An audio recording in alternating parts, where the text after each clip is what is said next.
Heart and Soul miniseries Adventurelands Part 17.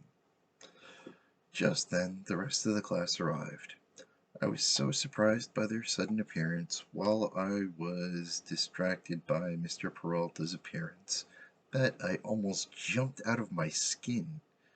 They flooded in, following Mac's pressure. I hated him so much already.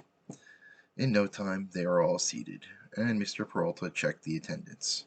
Then he said, "Okay, everyone's here. Grab your controllers and let's get out to the target range. Today, the dummies will be shooting at you. Doesn't that sound fun?" We all got up and followed him out to the training field. Today, the dummies were gently swaying back and forth. At first, I thought it was the wind, until I realized there was no wind.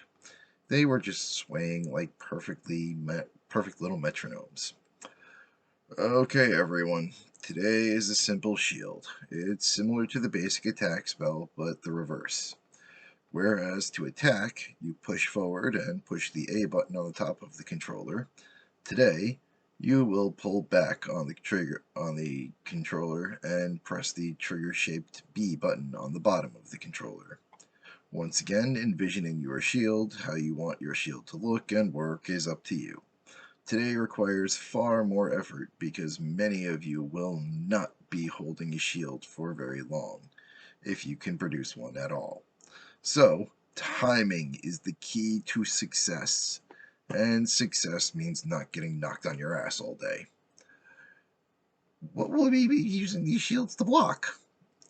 As he spoke, he held his hand over a good button. As Mr. Peralta spoke next, he held his hand over a button on the fence, opposite the last dummy in the row. "Good question, K9. Oh, I can't believe that's the name you're making me use. You will defend against these." He shouted the last word as he pushed the button, and a massive bolt of magic shot out of the dummy across from him. Just as the magic bolt was about to hit him, he pulled his controller backwards, creating a thick, glowing neon cloud of energy that hissed and popped. As the magic bolt entered the strange cloud, it seemed to be devoured, as if all the magic was just sucked right out of the spell, making the shield itself glow even brighter. As I've said, everyone makes a different shield. You can modify these shields to fit a particular type of attack when you need to. But for now, we are working with the basics on purpose here. No need to be fancy. Without even waiting for him to finish, Max walked up to the fence and hit the button.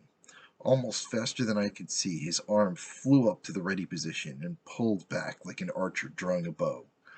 The attack slammed into a solid wall of pure pressure.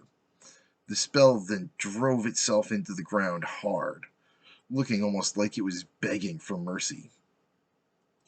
"Do I have to do it again, or was that enough?" Max asked arrogantly. "No, that was more than sufficient. You passed for today.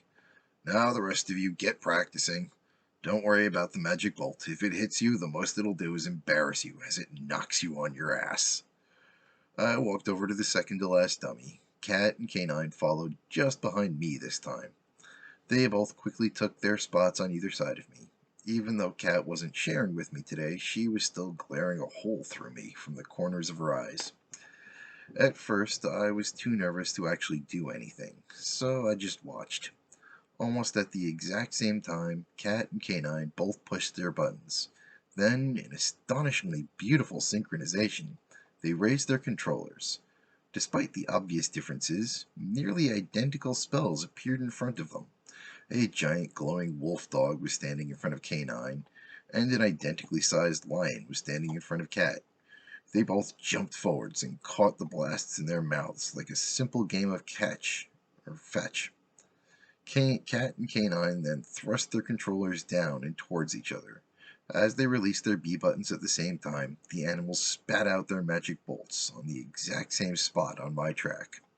Both spells somehow resembled coughed up hairballs far more than the attacks they'd once been.